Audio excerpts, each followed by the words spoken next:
জামাতে যোগদান করার পরে আপনার উপরে কোনো হুমকি এসেছে কিনা বা অন্য ধরনের কোনো চ্যালেঞ্জ আপনি মনে করছেন কিনা? চারদিক থেকে এমনভাবে আমাকে জড়িয়ে ফেলেছে, মনে হচ্ছে বিশাল পৃথিবী সংকীর্ণ হয়ে গিয়েছে। কিভাবে জামাতকে আপনি কেন পছন্দ করলেন? জামাত ইসলামী নিয়ে আমার পড়াশোনা অনেক আগ থেকে। এই যে ঐক্যটা হয়েছে, এটা তো একটা আধিপত্যবাদের বিরুদ্ধে ঐক্য হয়েছে। ভারতের সাথে আমি মনে করি আমাদের সম্পর্কটা হবে চোখে চোখ রেখে। ভারতীয় আগ্রাসনটাই এখানে বেশি, বা হিন্দুদের যে কালচারটা, এই কালচারটা মুসলমানদের মধ্যে ঢুকিয়ে দেওয়ার চেষ্টা হচ্ছে। এখান থেকে বেরিয়ে যাওয়ার উপায়টা কি? রাজনৈতিক ফ্যাসিস্টরা বিদায় হয়েছে, সাংস্কৃতিক ফ্যাসিস্টরা বিদায় হয়নি।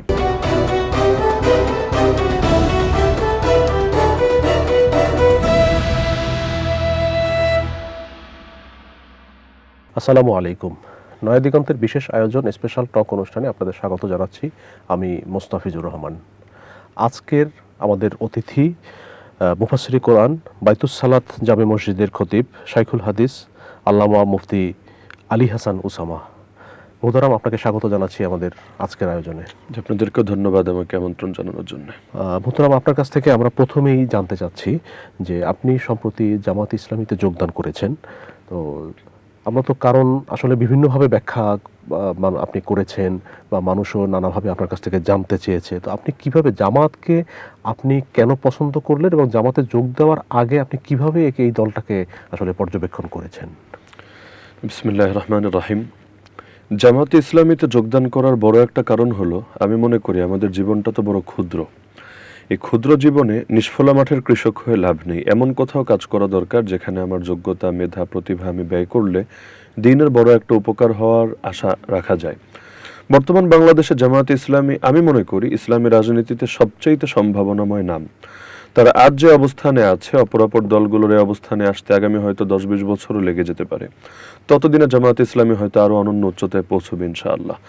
তো কোরআন মাজিদে আল্লাহ তাআলা আদেশ দিয়েছেন নেক কাজ এবং তাকওয়ার কাজে একজন যাতে আরেকজনকে সহযোগিতা করে। একটা গাড়ি সামনের দিকে আগাতে চাইলেও সবগুলো চাকার সাপোর্ট লাগে। যদি এমন হয় যে একটা চাকা সাপোর্ট দিচ্ছে কিন্তু আরেকটা দিচ্ছে না, তাহলে গাড়ি কখনোই সামনে অগ্রসর হবে না। তো আমি মনে করি জামায়াতে ইসলামী যেহেতু প্রচুর সম্ভাবনা নিয়ে সামনে এগিয়ে যাচ্ছে, তো আমরা প্রত্যেকে যে যে সেক্টরে আছি না কেন, কিন্তু প্রত্যেকে যদি নিজেদের যোগ্যতা, নিজেদের প্রতিভা এখানে ব্যয় করি, আল্লাহ তাআলার দ্বীনের বড় একটা উপকার হবে। আর রাজনীতিটাকে তো আমরা ইবাদতের অংশ হিসাবেই করি। আমরা যে নিয়াতে তাহাজ্জুদ পড়ি, একই নিয়াতে আমরা রাজনীতি করি। তো যার কারণে একজন মুসলমান সে তো অবশ্যই এমন কোথাও রাজনীতি করা দরকার যার দ্বারা আল্লাহর দ্বীনের ফায়দা হবে, ইসলামের এবং মানবতার ফায়দা হবে। এক্ষেত্রে আমি মনে করি জামাত ইসলামের কোনো বিকল্পই হতে পারে না। বিশেষ করে 5ই আগস্ট পরবর্তী নতুন বাংলাদেশে আমরা যে ঐক্যের এক পরিবেশ দেখলাম এবং ইসলামপন্থীরা এক প্ল্যাটফর্মে আসছে, ইতিমধ্যে আন্তর্জাতিক বিভিন্ন সংবাদ সংস্থা আল জাজিরা থেকে শুরু করে অনেকে নিউজ পর্যন্ত করছে যে আগামী নির্বাচনে জামাত পাশ করারও একটা ভালো সম্ভাবনা ইতিমধ্যে তৈরি হয়েছে। তো পাশ করুক বা না করুক, মুমিনের ব্যর্থতা বলতে তো কিছু নেই। মুমিনের সবই সফলতা, আলহামদুলিল্লাহ। চেষ্টা করতে পারাটাই আসল সফলতা। তা আমি মনে করি সকলে যদি আমাদের জায়গা থেকে জামাতের হাতকে শক্তিশালী করি, এবার যদি বিজয় হয় আলহামদুলিল্লাহ, তাও যদি না হয়, শক্তিশালী প্রধান বিরোধী দল যদি হতে পারে, তাহলে বাংলাদেশের আগামী ভবিষ্যতে এবং এই দেশে রাজনীতির নিয়ন্ত্রণটা অন্যান্য আধিপত্যবাদী শক্তির হাত থেকে মুক্ত করে ইসলামপন্থীদের হাতে রাখা অনেকটাই সহজ হবে, মূলত এই দায়বোধের জায়গা থেকে। জামাত ইসলামী নিয়ে আমার পড়াশোনা অনেক আগ থেকে। তাদের বিশেষ করে প্রতিষ্ঠাতা থেকে শুরু করে অন্যান্যদের বইপত্র আমি বহু আগ থেকে পড়ে আসছি। এটা মূলত শুধু জামাতকে টার্গেট করেই না, আমার পড়াশোনাটা ছিল মূলত ব্যাপক। আমি সব দল নিয়ে জানার চেষ্টা করেছি। অন্ধের মতো কারো অনুসরণও না, অন্ধের মতো কারো বিরোধিতাও না, বরং নিরপেক্ষতার জায়গা থেকে, গবেষণার জায়গা থেকে। তো একটা পর্যায়ে আমার কাছে মনে হয়েছে, যদিও তাদের কিছু বিষয় নিয়ে বিভিন্ন আলেমদের মাঝে বা ইসলামী ঘরানার কারো কারো মাঝে সমালোচনা আছে, কিন্তু রাষ্ট্রচিন্তার জায়গা থেকে এবং সাংগঠনিক কাঠামো এবং শক্তির জায়গা থেকে তারা এমন এক পর্যায়ে আছে যার ধারে কাছে অন্যরা এখনো পর্যন্ত আসতে পারেনি। তো সব মিলিয়ে আমি মনে করি যে যেহেতু রাজনীতির বিষয়টা টোটাল ডিফারেন্ট, এখানে আপনার বাস্তবতা এবং নীতি নৈতিকতা উভয়টা সমন্বয় করতে হবে। যদি এমন হয় আমার কাছে অনেক দামি আদর্শ আছে কিন্তু আমি জগৎ বুঝি না, আমি রাজনীতির রও আমার ভেতরে নেই, তাহলে তো আমি আগামী দিনে অগ্রসর হতে পারবো না। তো আমাদের লড়াইটা যেহেতু অনেক বড়, এই লড়াইয়ের ক্ষেত্রে আমি মনে করেছি যে জামাত ইসলামী যে নীতি নৈতিকতা, যে আদর্শ, যে সততা এবং সর্বোপরি যে ইউনিকনেস নিয়ে আগাচ্ছে তাদের সাথে আমি কাজ করলে আমিও তাদের দ্বারা উপকৃত হতে পারবো এবং তারাও আমার দ্বারা উপকৃত হতে পারবে। কারণ আল্লাহ তাআলা আমাকে যে জ্ঞান দিয়েছেন এর দ্বারা যদি আরো 10টা মানুষ উপকৃত হয়, হাদিসেও আছে সর্বোত্তম জ্ঞান সেটা যেটা অন্যের উপকারে আসে। খায়রুল ইলমি মা নাফা। মূলত এই চিন্তা থেকে জামাতে যোগদান করা। আচ্ছা, জামাতে যোগদান করার পরে আপনার উপরে কোনো হুমকি এসেছে কিনা বা অন্য ধরনের কোনো চ্যালেঞ্জ আপনি মনে করছেন কিনা? জামাতে আসার পরে তো আসলে জগৎটা ইতিমধ্যে চারদিক থেকে এমন ভাবে আমাকে জড়িয়ে ফেলেছে, মনে হচ্ছে বিশাল পৃথিবী সংকীর্ণ হয়ে গিয়েছে। অধিকাংশ মানুষ গালিগালাজ করছে অন্ধত্বের কারণে। এক নম্বরে ইতিমধ্যে তো বাংলাদেশে রাজনৈতিক একটা মেরুকরণ তৈরি হয়েছে। ইতিমধ্যে বড় বড় দুইটা দল একটা যেহেতু নির্বাচন সামনে, সাংঘর্ষিক অবস্থানে আছে। তো যারা এতদিন আমাদেরকে প্রাণের চাইতে বেশি ভালোবাসতো, অনেকে এখন রাজনৈতিক চ্যালেঞ্জ মনে করার কারণে তারা প্রচুর গালিগালাজ করছে, বিভিন্ন রকম হুমকি ধমকি আসছে, যদি এগুলোকে পাত্তা দিচ্ছি না। কারণ অনলাইনের হুমকি এগুলো আমার কাছে কোনো জটিল বিষয় মনে হয় না। আমরা তো আল্লাহর জন্যই কাজ করি এবং মনে এটাই রাখি যে হায়াত আল্লাহর হাতে, মৃত্যু আল্লাহর হাতে, যেই কয়দিন কপালে আছে সেটা বাঁচবই। তো যেহেতু মৃত্যু সুনির্ধারিত, শিয়ালের মতো বেঁচে কি লাভ? একদিন বাঁচলো সিংহের মতোই বাঁচবো, বীরের মতোই বাঁচবো। তো যার কারণে কোনো হুমকি ধমকি, কোনো গালিগালা যেগুলো আমার ভেতরে মানসিকভাবে মোটেও প্রভাব ফেলছে না। আমার অনেক বন্ধু ইতিমধ্যে জিজ্ঞেস করেছে যে আপনার মানসিক অবস্থা কি? যে আঘাত বা যে ধাক্কা আপনার উপর যাচ্ছে, পাহাড়ও তো টলে যাওয়ার কথা, আপনার মানসিক কি অবস্থা? আমি বললাম না, আলহামদুলিল্লাহ আমি মানসিকভাবে আগের চাইতে আরো মজবুত আছি। কারণ অপ্রস্তুত তো ছিলাম না। অপ্রস্তুত অবস্থায় ধাক্কা লাগলে সেটা সয়ে নেওয়াটা কঠিন, কিন্তু আমি আরো বড় কিছুর জন্য প্রস্তুত ছিলাম, সে তুলনায় আমার কাছে মনে হচ্ছে কমই। কারণ দিনের পথে চলতে গিয়ে নবীদের উপরই যদি আঘাত আসতে পারে তাহলে আমরা আর কি? তাহলে আল্লাহ নবী যদি এরপরও ইস্তেকামাত এবং অবিচলতার পরিচয় দিতে পারেন, আমরাও পারবো ইনশাআল্লাহ। ইনশাআল্লাহ। আচ্ছা, আমি একটু ঐক্যর বিষয়ে জিজ্ঞাসা করতে চাই আপনার কাছে, যে বাংলাদেশে এই নির্বাচনকে কেন্দ্র করে ইসলামী দলগুলোর মধ্যে একটা ঐক্যের প্রচেষ্টা হয়েছে এবং ঐক্য প্রায় কাছাকাছি চলে গিয়েছিল। সর্বশেষ অবস্থান হলো ইসলামী আন্দোলন বাংলাদেশ, তারা ঐক্য থেকে বেরিয়ে যায়, তারা আলাদা করে মানে নিজেরা ইলেকশন করতে যাচ্ছে। আসলে এই ঐক্যটা ভেঙে গেল কেন, আপনার কাছে কি মনে হয়?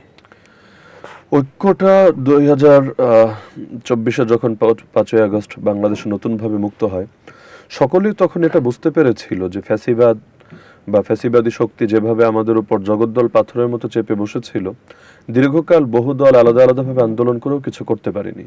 কিন্তু সর্বশেষ ঐক্যবদ্ধ আন্দোলন যখন হয়েছে, আলহামদুলিল্লাহ আল্লাহ তাআলা আমাদের কল্পনার বাইরে অতি অল্প সময়ের ভেতরেই বলবো আমাদেরকে মুক্তি দান করেছেন। এটা থেকে সকলে বুঝতে পারছিল যে আমরা যদি একটা প্ল্যাটফর্মে না আসি, তাহলে ইসলাম পন্থার উত্থান বা আমাদের মানে প্রতিদ্বন্দ্বী যারা, সে সেকুলার শক্তির সাথে মোকাবেলা করা আমাদের বিচ্ছিন্নভাবে কারো পক্ষে সম্ভব না। সেই চিন্তা চেতনা থেকে রাজনৈতিক দলগুলো তো আছেই, অরাজনৈতিক প্ল্যাটফর্মগুলো তারাও চেষ্টা করছিল যে একটা কাছাকাছি অবস্থানে কিভাবে আসা যায়।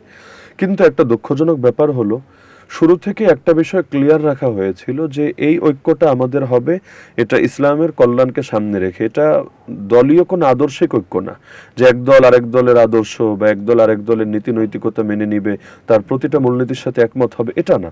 বরঞ্চ ইসলামের বড় টার্গেটকে সামনে রেখে প্রত্যেকের ব্যক্তিগত আদর্শ যা যা, কিন্তু বৈচিত্র্যের মাঝেও একটা ঐক্য থাকবে।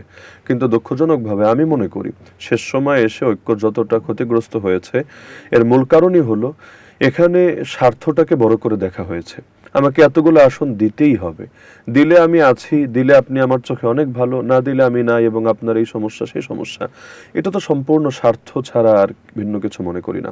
দরকার তো ছিল ইসলামের জন্য প্রত্যেকে সর্বোচ্চ স্যাক্রিফাইস করবে, এবং নিজের যদি লসও হয়, কিন্তু আমি হারলে হারলাম, কিন্তু ইসলামে গিয়ে যাক, ইসলাম জিতে যাক, এটাই তো মানসিকতা হওয়া দরকার ছিল। এখন দেখা গেল নির্দিষ্ট পরিমাণ আসন না পাওয়ার কারণে কোনো দল এই ঐক্য সমঝোতা থেকে বের হয়ে গেল। তো বের হতেই পারে, এটা তাদের রাজনৈতিক সিদ্ধান্ত, তারা এক্ষেত্রে স্বাধীন। কিন্তু বের হওয়ার পর কারণ হিসাবে কি চিহ্নিত করা হলো যে তারা শরিয়া চায় না, তারা এই চায় না, তারা সেই চায় না। তাহলে এই সমস্যাগুলো এতদিন কোথায় ছিল? শরিয়া যদি নাই চায়, তাহলে ইসলামী দল থাকার দরকার কি? ইসলামী দল তো ইসলামকে সামনে রেখেই কাজ করে। হ্যাঁ, এখন শরিয়া শব্দটা সব জায়গায় হয়তো বারবার মুখে আনে না, কারণ অনেক সময় শব্দটাকে টার্গেট করা হয় বড় কোনো একটা মানে চক্রান্তকে বাস্তবায়ন করার জন্য। তো বারবার যেহেতু বলাই হচ্ছে যে এখন যারা জামাত ইসলামের কথাও যদি বলি যে আমরা ক্ষমতায় গেলে কি করব, আমরা দুর্নীতি দূর করব, ইনসাফ প্রতিষ্ঠা করব, ন্যায় বিচার প্রতিষ্ঠা করব, দরিদ্রদের অধিকার আদায়ের জন্য লড়াই চালাবো এবং বৈষম্যের বিরুদ্ধে আমাদের লড়াই চলবে, দুর্নীতি যেখানে যেখানে আছে সব বন্ধ করব, তো এগুলো কি শরিয়া না? শরিয়া মানে তো শুধু চোরের হাত কাটা না। শরিয়া মানে শুধু কেউ জিনায় লিপ্ত হলে, বিবাহিত হলে প্রস্তরাঘাতে মৃত্যুদণ্ড দেয়া না। এটা শরিয়ার ক্ষুদ্র একটা অংশ, কিন্তু শরিয়ার বড় যে অংশগুলো আমি তো দেখি 80 এবং 90% সেটা সকলের সামনেই আছে এবং এটার ব্যাপারে জনগণের ভেতরেও কোনো দ্বিধা নেই। শরিয়ার মূল পয়েন্ট সবাই চায়। বাদশাহ নাজাশির জীবন যদি দেখি, আল্লাহ নবী সাল্লাল্লাহু আলাইহি ওয়াসাল্লাম নিজে তার গায়বানা জানাজা আদায় করলেন, অথচ বাদশাহ নাজাশিও কিন্তু 100% শরিয়ার শাসন প্রতিষ্ঠা করতে পারেননি। কিন্তু তাই বলে আল্লাহ নবী তার সমালোচনা করেননি, আল্লাহ নবী তাকে কাফের অথবা বেঈমান বলে অভিহিত করেননি। কিন্তু আজকে এটাই হচ্ছে। একদিনেই প্রচলিত কাঠামোর ভেতরে থেকে পূর্ণাঙ্গ শরিয়া হয়তো কেউ করতে পারবে না এদেশে, ক্ষমতায় যারাই যাক। তাদের জন্য একটা সময় লাগবে, প্রেক্ষাপট এবং পরিবেশকে প্রস্তুত করতে হবে। কিন্তু আজকে এই ব্লেম দেওয়া হচ্ছে যে তারা বলছে ক্ষমতায় গেলে শরিয়াত কায়েম করবে না, তারা বিদেশি শক্তির সাথে হাত মিলাচ্ছে। আমরা এমন একটা দেশে আছি, তৃতীয় বিশ্বের এমন একটা অংশে, এখানে অবশ্যই বিদেশি শক্তিগুলো আধিপত্য চালানোর চেষ্টা চালাবে।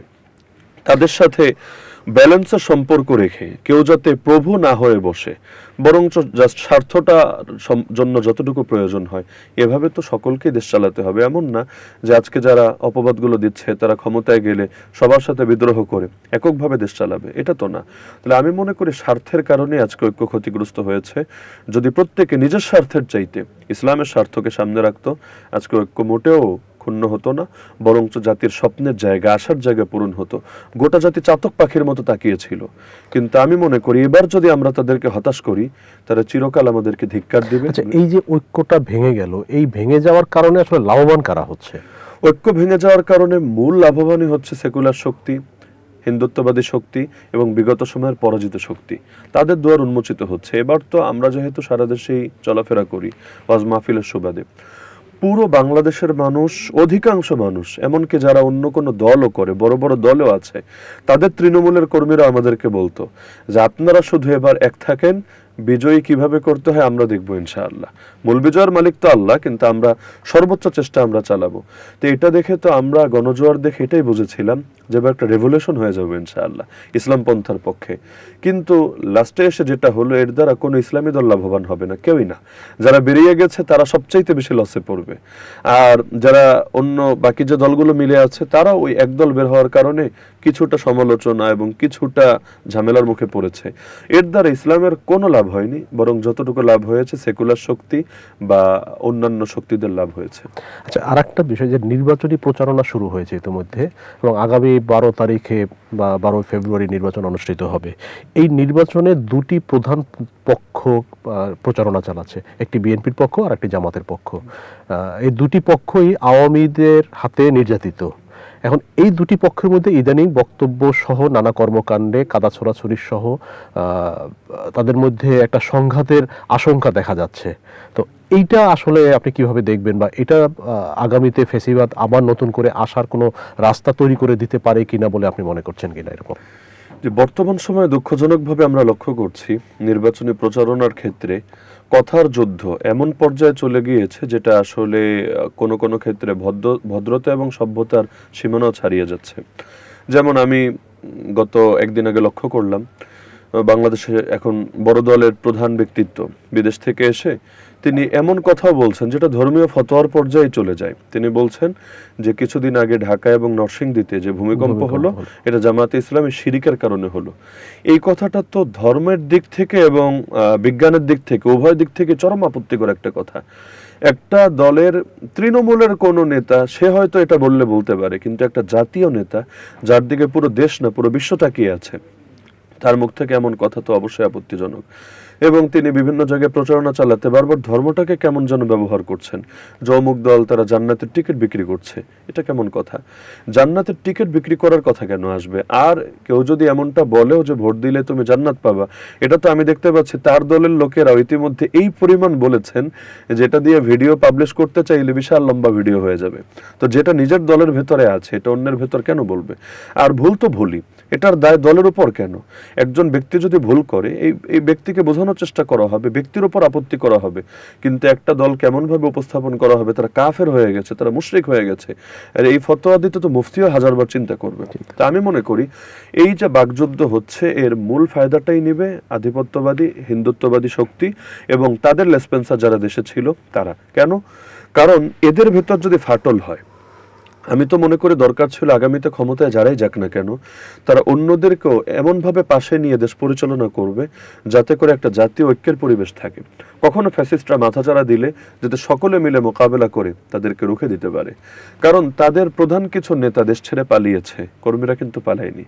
এখনো কোটি কোটি লোক দেশের ভেতরে আছে, যে কোনো সময় তারা যাতে সুযোগের অপেক্ষায়, সুযোগ পেলে আগ্নেয়গিরির তপ্ত লাভার মতো বিস্ফোরিত হবে। তো যেখানে সকলের মাথার উপর একটা হুমকি আছে, আমরা দেখেছি আমাদের ভাই শরীফ ওসমান হাদিকে কিভাবে টার্গেট করা হয়েছে, দিনে দুপুরে শহীদ করা হয়েছে। আগামী দিনেও টার্গেট করা হবে না, এমনকি ক্ষমতায় যাওয়ার পরেও টার্গেট করা হবে না, এর কি গ্যারান্টি আছে?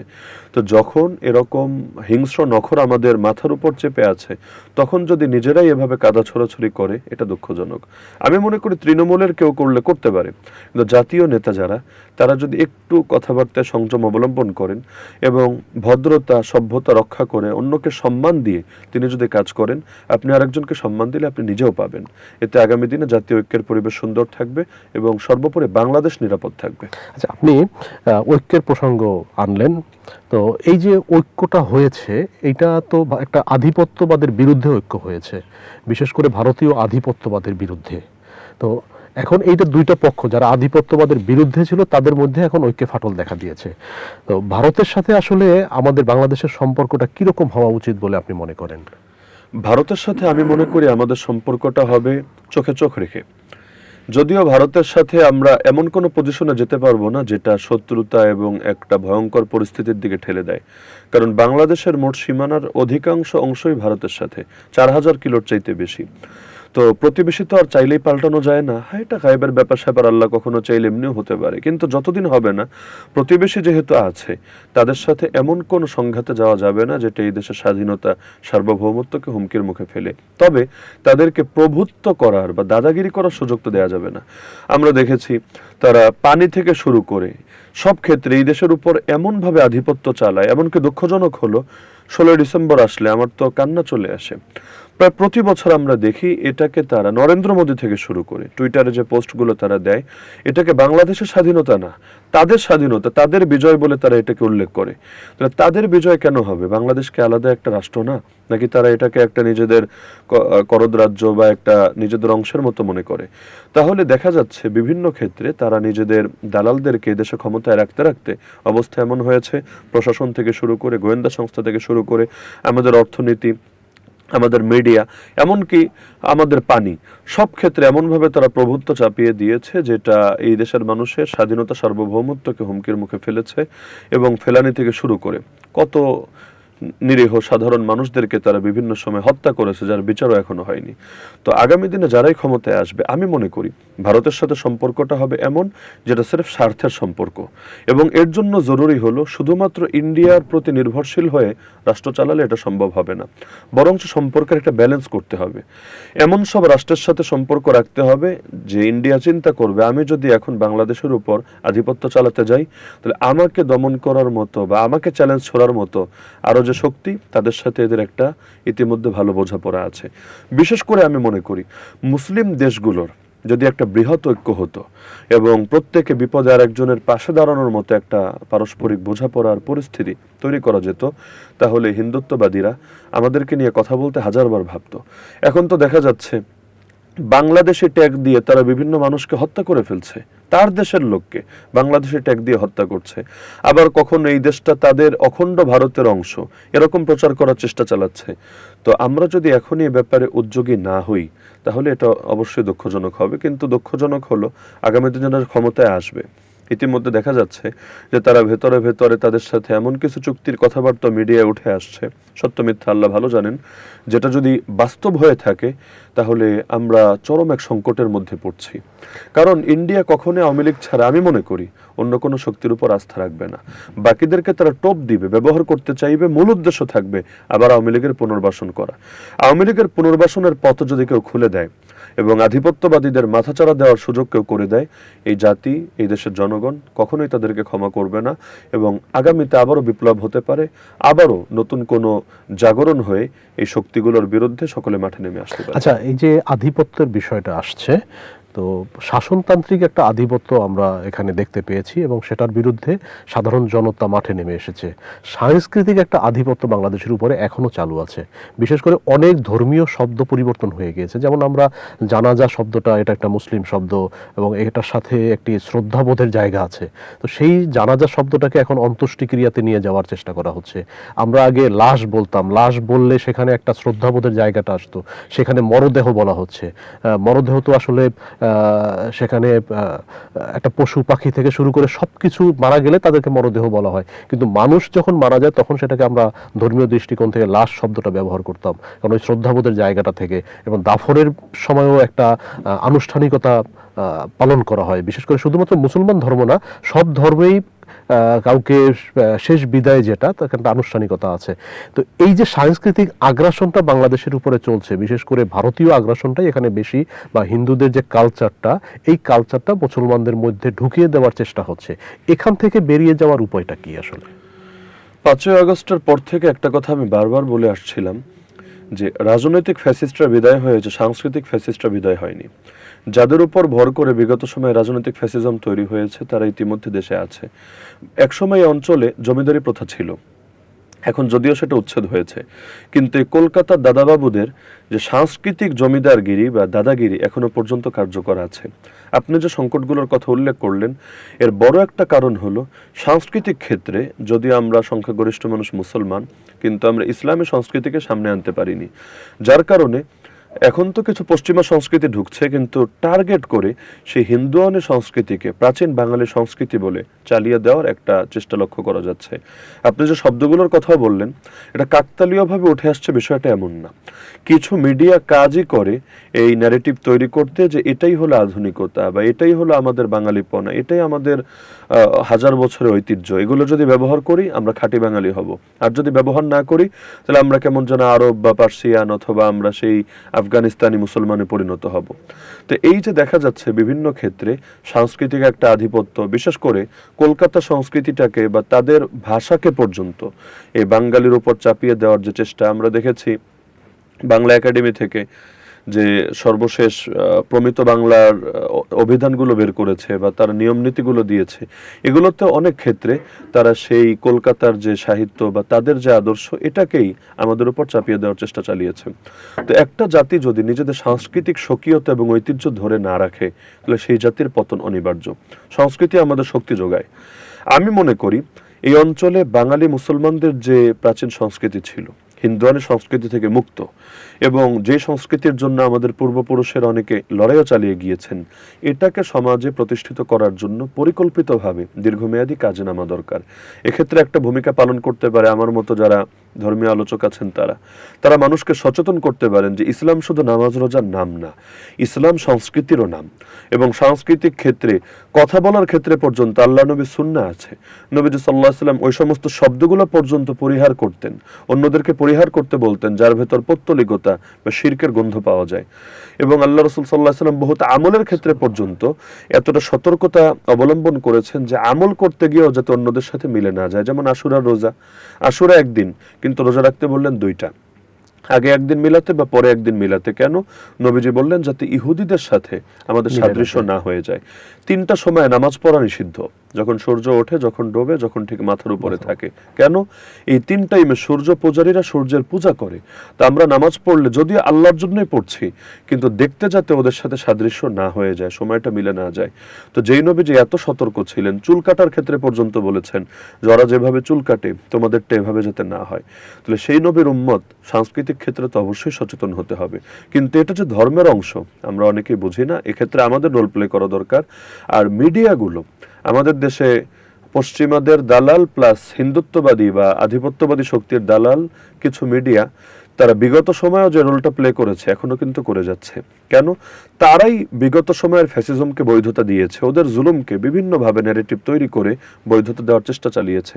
আমি দেখতে পাচ্ছি তারাই মূলত এই সংস্কৃতিটাকে বাঙালিত্বের নামে বা বিভিন্ন সুন্দর সুন্দর চটকদের শিরোনাম দিয়ে জাতিকে গেলানোর চেষ্টা করছে। এক্ষেত্রে সচেতন মিডিয়া, যাদের ভেতর বাংলাদেশ পন্থার প্রতি ভালোবাসা বা ইসলাম পন্থার প্রতি ভালোবাসা, তারা যদি এগিয়ে আসে এবং ভিন্ন ন্যারেটিভ এবং বয়ান তৈরি করে, ইনশাআল্লাহ একসময় পরিবর্তন আচ্ছা, আসবে। এখানে আরেকটা বিষয় যে এই যে কালচারাল যে আগ্রাসন, এটা সহজে বাংলাদেশে ঢুকে যাচ্ছে। কেউ কেউ ভারতীয় কালচারের প্রতি আগ্রহ তৈরি হচ্ছে, কারো কারো পশ্চিমা কালচারের প্রতি মানুষের আগ্রহ তৈরি হচ্ছে। তো এই যে মানুষের আগ্রহটা তৈরি হয়েছে, বিভিন্ন জনের এক একজন এক এক দিকে চলে যাচ্ছে, এইটার পিছনে বাংলাদেশের যে শিক্ষা ব্যবস্থাটা, বিশেষ করে মাদ্রাসা শিক্ষা ব্যবস্থার দুইটা ধারা, কওমি একটা ব্যবস্থা আর একটা আলিয়া ব্যবস্থা, আবার জেনারেল লাইনেও এরকম বিভিন্ন ধরনের শিক্ষা ব্যবস্থা আছে, একটা ইংলিশ মিডিয়াম আবার একটা বাংলা মিডিয়াম। এই যে ক্লাসিফিকেশনটা, মানে একই দেশে 4 ধরনের 5 ধরনের শিক্ষা ব্যবস্থা বাংলাদেশে প্রচলিত, এর মাধ্যমে কি মানে কালচারালি বাংলাদেশ বিভিন্ন দিকে ডাইভার্ট হয়ে যাচ্ছে কিনা, বা এর মাধ্যমে আমাদের যে একটা ঐক্য হওয়া দরকার, এটার পেছনে কোনো বাধা হিসেবে কাজ করছে কিনা? একটা জাতির জন্য শিক্ষা ব্যবস্থা অত্যন্ত গুরুত্বপূর্ণ। এজন্য ব্রিটিশরা যখন এই অঞ্চলকে দখল করে নিয়েছিল, ওই সময় কিন্তু তাদের লর্ড মেকলে কথাটা বলেছিল যে আমরা এই অঞ্চলে এমন একটা শিক্ষা ব্যবস্থা দিয়ে গেলাম, এখান থেকে যারা পড়াশোনা করে জ্ঞানীগুণী হবে, তারা দেখতে শুনতে যদিও হবে ভারতীয়, কিন্তু তারা মন ও মননে, কৃষ্টিয় কালচারে তারা হবে ব্রিটিশ। এক কথায় ওই সময় থেকে তারা স্বপ্ন দেখেছিল যদি তারা চলেও যায়, তারপরও তাদের আধিপত্য, তাদের প্রভুত্ব এখানে কার্যকর থাকবে, কারণ বাহিনী দিয়ে এখানে আধিপত্য রাখতে হবে না। এমন একটা জেনারেশন তৈরি হবে যারা তাদের আধিপত্য বিনা পয়সায় এই অঞ্চলে জারি রাখবে।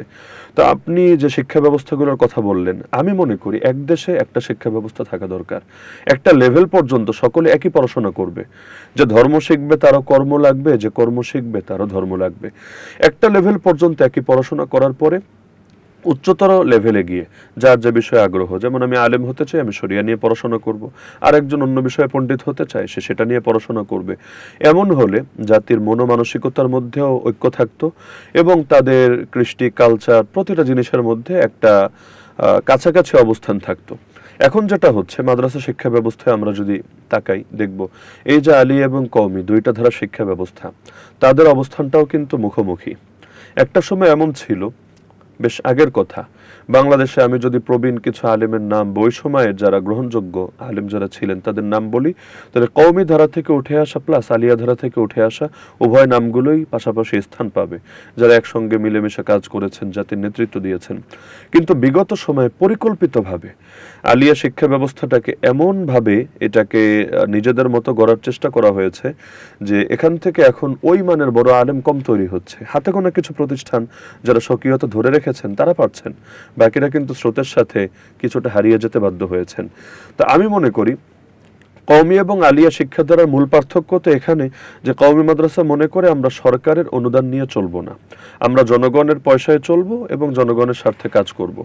কারণ যে যার নুন খায় তাকে তার গুণ গাইতে হয়, আমরা কারো নুনও খাবো না, কারো গুণও গাবো না।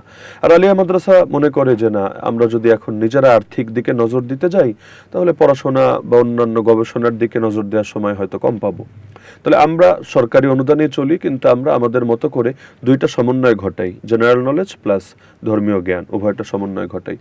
আমি মনে করি সেরেফ যদি এতটুকু পার্থক্য নিয়েও চলতো, যে ইনকাম সোর্সের পার্থক্য, বাকি প্রত্যেকে নিজেদের আদর্শের জায়গায় এবং জ্ঞানের জায়গায় যদি তারা অটুট থাকতো, তাহলে এখন যে দূরত্বটা তৈরি হয়েছে, যে অনৈক্যটা তৈরি হয়েছে, এটা হতো না। তো চাইলেই একদিনে এদেশে শিক্ষা ব্যবস্থা সব পার্থক্য দূর করে এক জায়গায় আনাটা হয়তো সম্ভব হবে না। যেমন জেনারেল লাইনেও আমরা দেখতে পাই Bangla medium, English medium. English মিডিয়ামে যারা পড়াশোনা করছে, এদের মধ্যে বাঙালিত্বের তুলনায় পশ্চিমা কালচারটাই বেশি দেখা যাচ্ছে। কারণ শিক্ষা ব্যবস্থা থেকে শুধু মানুষ কালো কালো অক্ষর শেখে না, একটা আদর্শ শেখে, একটা ঐতিহ্য শেখে, একটা ধারা শেখে। তো এগুলোর কারণে দেখা যাচ্ছে আগামীতে এইরকম একটা আশঙ্কাজনক পরিস্থিতি তৈরি হয়েছে। নেক্সট যে জেনারেশন আসবে, জেনারেশন আলফা, তারা কতটুকু বাঙালি থাকবে আর কতটুকু পশ্চিমা ধাঁচের থাকবে, এটাই তো ইতিমধ্যে সন্দেহ তৈরি হয়েছে। তো তারা যখন রাষ্ট্র পরিচালনায় যাবে, তারা যখন বিভিন্ন সেক্টরে নেতৃত্ব দিবে, অবশ্যই এই জাতির ঐতিহ্য, এই জাতির সংস্কৃতি হুমকির মুখে পড়ার আশঙ্কা আছে। তো আগামী দিনে যারা ক্ষমতাসীন হবে, তারা যদি এই বিষয়গুলোতে নজর দেন এবং প্রতিটা ক্ষেত্রে নিজেদের কালচারকে তারা প্রতিষ্ঠিত রাখার এবং আগামী প্রজন্মের ভেতরে এটা ছড়িয়ে দেওয়ার জন্য পরিকল্পিত চেষ্টা চালান, তবে আমি মনে করি কিছুটা হলেও এই সমস্যাটা বা এই সংকটটা দূর করা সম্ভব হবে। না হলে ভয়ঙ্কর এক ভবিষ্যৎ আমাদের জন্য অপেক্ষা কিন্তু করছে। এটা কি সম্ভব আসলে? বিশেষ এটা- করে কওমি এবং আলিয়া এই দুইটি শিক্ষা ব্যবস্থাকে কি একটা জায়গাতে নিয়ে আসা কি সম্ভব কিনা আসলে? এটা বেশ জটিল একটা ব্যাপার এবং এটার জন্য মানে প্রচুর পরিকল্পনার প্রয়োজন আছে। একটা জায়গায় আনা বলতে এটা তো সম্ভব না যে উভয় ধারা বিলীন হয়ে যাবে, কারণ ইতিমধ্যে তাদের শাখা প্রশাখা এত বিস্তৃত, কোনোটাকে বিলীন করা আপাতত সম্ভব বলে মনে হয় না। কিন্তু যেটা সম্ভব, অতীতে আমি যে উদাহরণটা দিলাম, যে অতীতে একসময় তো কাছাকাছি অবস্থান ছিল, কওমি মাদ্রাসা থেকে পড়াশোনা করে আলিয়া মাদ্রাসায় শিক্ষকতা করেছে, এরকম হাজার উদাহরণ আছে। আবার আলিয়া মাদ্রাসা থেকে পড়াশোনা করে ভালো আলেম হয়ে কওমি মাদ্রাসা শাইখুল হাদিসও থেকেছে, এমন বহু ভূমিকাও আছে। এমনকি বাংলাদেশে যারা নেতৃত্ব দিয়েছেন সব দলমত নির্বিশেষে, ধর্মীয় নেতৃত্ব, এদের মধ্যে একাধিক আলিয়া মাদ্রাসা থেকে উঠে আসা আলেমও ছিলেন। তো অতীত তো ছিল, তো অতীতে সম্ভব থাকলে আগামী তো সম্ভব হবে, অবশ্যই হবে। আচ্ছা, আমরা একটু বাংলাদেশের নির্বাচন পরিস্থিতির দিকে যেতে চাচ্ছি। যে আগামী 12 তারিখে নির্বাচন অনুষ্ঠিত হচ্ছে, খুব অল্প কয়েকটা দিন সময় আছে। এই নির্বাচন নিয়ে কোনো সংকট আপনি দেখছেন কিনা?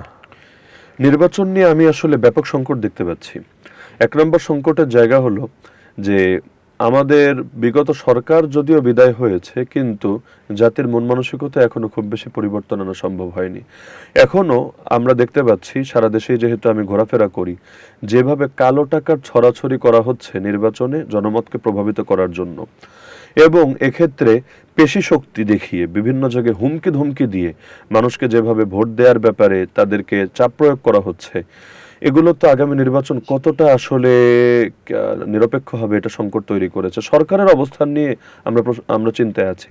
সরকার এখনো পর্যন্ত লেভেল প্লেইং ফিল্ড নিশ্চিত করতে পারেনি। এখনো পর্যন্ত আমরা দেখতে পাচ্ছি জোর যার মুল্লুক তার, এরকম একটা অবস্থানে আছে। বড় বড় দল তারা অনেক আচরণবিধি লঙ্ঘন করার পরও তাদেরকে প্রশ্নের আওতায় আনা হচ্ছে না, জবাবদিহি করা হচ্ছে না, শোকজ করা হচ্ছে না। যারা দুর্বল তাদেরকে কখনো ভুল বিষয় নিয়েও সমালোচনায় দাঁড় করানো হচ্ছে। যেমন দেখেছিলাম মাওলানা মামুনুল হক সাহেব, তিনি গণভোটের লিফলেট প্রচার করেছিলেন, গণভোটে যাতে মানুষ হাতে ভোট দেয় এটার পক্ষে। তো এটা তো সরকারই করে আসছে, এবং এটা তো ইতিমধ্যে ঘোষণা দিয়েছে যারা সরকারি চাকরি করে তারাও করতে পারবে। তো সেখানে তিনি কাজ করলেন এটা, কিন্তু একটা মিডিয়া উদ্দেশ্য প্রণোদিতভাবে নিউজ করলো যে তিনি এখন অনুমতি আসার আগেই, অর্থাৎ এটা 22 জানুয়ারি আগের কথা, তিনি তার দলের পক্ষে এবং নিজের মার্কার পক্ষে প্রচারণা চালিয়েছেন, তাকে শোকজ করলো। অথচ এতটুকু তো খোঁজখবর নিয়ে শোকজ করা দরকার ছিল। তাহলে লেভেল প্লেইং ফিল্ডের ব্যাপারে আমরা এখনো নিশ্চিত না। তার চাইতে বড় আশঙ্কার কথা, 5ই আগস্ট এবং তার আগে পরে যে অস্ত্রগুলো লুট হয়েছে পুরো দেশে, সেগুলো কিন্তু এখন উদ্ধার করা সম্ভব হয়নি। এই অস্ত্রগুলো কোথায়? এগুলো যে আগামী দিনে নির্বাচনের সময় কোনো ঝুঁকি তৈরি করবে না, এটা কিভাবে গ্যারান্টি দিব? এবং আমরা দেখেছিলাম সরকার এক পর্যায়ে ঘোষণা দিলেন সব জায়গায় ক্যামেরা বসাবেন, বডি ক্যামেরা থাকবে নিরাপত্তা রক্ষীদের সাথে, কিন্তু এক পর্যায়ে দেখলাম সিদ্ধান্ত থেকে সরে আসলেন। এমনকি কোনো কোনো ঝুঁকিপূর্ণ সেন্টারে তারা সিসিটিভি ক্যামেরা বসাবেন এমন ঘোষণা আসলো। কিন্তু এটা নিয়েও সন্দেহ আছে। এক জায়গায় দেখলাম ক্যামেরা লাগাতে না লাগাতে এটাকে যেন ভেঙে ফেলেছে। তো সব মিলিয়ে ঢাকা শহরের কথা যদি বাদও দেই, গ্রামাঞ্চল এবং মফস্বল এলাকাগুলোতে নির্বাচন কতটা সুষ্ঠু হবে এটা নিয়ে আশঙ্কা আছে। লেভেল প্লেইং ফিল্ড যদি নিশ্চিত করতে না পারে, সকলের একরকম অধিকার যদি নিশ্চিত করতে না পারে, তামাশার নির্বাচন যদি করে, আমি মনে করি ভয়ঙ্কর এক সংকট তৈরি হবে, এবং আরও কোনো আন্দোলন হয় কিনা বা জাগরণ ঘটে কিনা এটা নিয়ে আশঙ্কা আছে। কিছু কিছু দলের মধ্যে কেন্দ্র দখলের একটা প্রবণতা দেখা যাচ্ছে, বা মাঠ পর্যায়ে এই ধরনের একটা আশঙ্কা শোনা যাচ্ছে, বিভিন্ন জায়গা থেকে রিপোর্ট আসছে আর কি। তো এই ধরনের কোনো আশঙ্কা আপনার কাছে মনে হয় কিনা যে এরকম হতে পারে? জি, পেশি শক্তির কথা আমি এজন্যই বললাম, মাসল পাওয়ার যারা কাজে লাগাচ্ছে, যারা এখনই হুমকি দিতে পারে জনগণকে যে আমার মার্কায় ভোট না দিয়ে অন্য মার্কায় দিলে ঘরেই থাকতে পারবা না, তারপর এলাকা ছাড়া করব, তো তারা যে কেন্দ্র দখল করবে না বা অন্য কিছু করবে না, এটা কিভাবে গ্যারান্টি দিব? দুঃখজনক ব্যাপার হলো আমরা প্রশাসনকেও তো এখনো নিরপেক্ষ ভূমিকায় পাচ্ছি না। প্রশাসন তো চাইলে কেন্দ্রগুলোকে এমন অবস্থায় রাখতে পারে যে কেউ দখল করার কথা কল্পনাও করবে না, কিন্তু এর জন্য তাদের তো আগে নিজেদের দিক থেকে ইচ্ছাটা থাকা লাগবে। এই প্রশাসন তো আসলে যেটা আগের যে সরকার ছিল, আওয়ামী লীগ সরকার বা ফ্যাসিস্ট সরকার, তাদের হাতে গড়া প্রশাসন। এই প্রশাসনকে দিয়ে কি আসলে নিরপেক্ষ নির্বাচন কতটা আশা করতে পারি আমরা? আমি সন্দিহান, কারণ বড় একটা অংশ তো বিগত সময় তারা নিয়োগ পাওয়া লোক, যারা একই মানসিকতার, এবং নিয়োগ দেওয়ার ক্ষেত্রে কিন্তু দলীয় ব্যাপার এবং বিভিন্ন কিছু দেখেই তারা নিয়োগ দিয়েছে। তো এরা তাদের যেহেতু খাস লোক বলা যায়, আস্থাভাজন লোক, তারা নিরপেক্ষতা পালন করবে এটা অনিশ্চিত। আর দ্বিতীয় হলো, যারা তাদের নিয়োগ দেওয়াও না, তাদেরও বড় একটা অংশ ইতিমধ্যে মানসিক দাসত্ব গ্রহণ করে নিয়েছে। অনেকেই ভাবছে যে আগামী দিনে তো অমুক দল পাওয়ারে আসার সম্ভাবনা, তাহলে আগ থেকে আমরা তাদের ফেভারেই থাকি, আমরা তাদের পক্ষ নিয়ে থাকি, এতে আমাদের চাকরি বা অন্যান্য জিনিস হয়তো আর একটু ঝুঁকিমুক্ত থাকবে। তো এই অবস্থান মানসিকভাবেই যদি নিরপেক্ষ না হয়, তাহলে ফিল্ডে কিভাবে নিরপেক্ষ হবে? অসংখ্য ধন্যবাদ আপনাকে আমাদেরকে এত যে দীর্ঘ সময় দেওয়ার জন্য। নয়া দিগন্তকে অসংখ্য ধন্যবাদ। বিগত সময়ে আপনারা যে কোরবানি দিয়েছেন এবং যে জুলুম সাফার করেছেন, আমি আশাবাদী আল্লাহ তাআলার সর্বোত্তম বিনিময় আপনাদেরকে দিবেন এবং আগামী বাংলাদেশে আপনারা এমন একটা আদর্শ রেখে যাবেন যেটা যুগ থেকে যুগ মিডিয়ার জন্য একটা মাইলফলক হয়ে থাকবে ইনশাআল্লাহ। প্রিয় দর্শক, আজ এ পর্যন্তই। আবার দেখা হবে অন্য কোনো অতিথির সাথে। সবাই ভালো থাকুন, সুস্থ থাকুন সেই প্রত্যাশা করছি। আল্লাহ হাফেজ, আসসালামু আলাইকুম।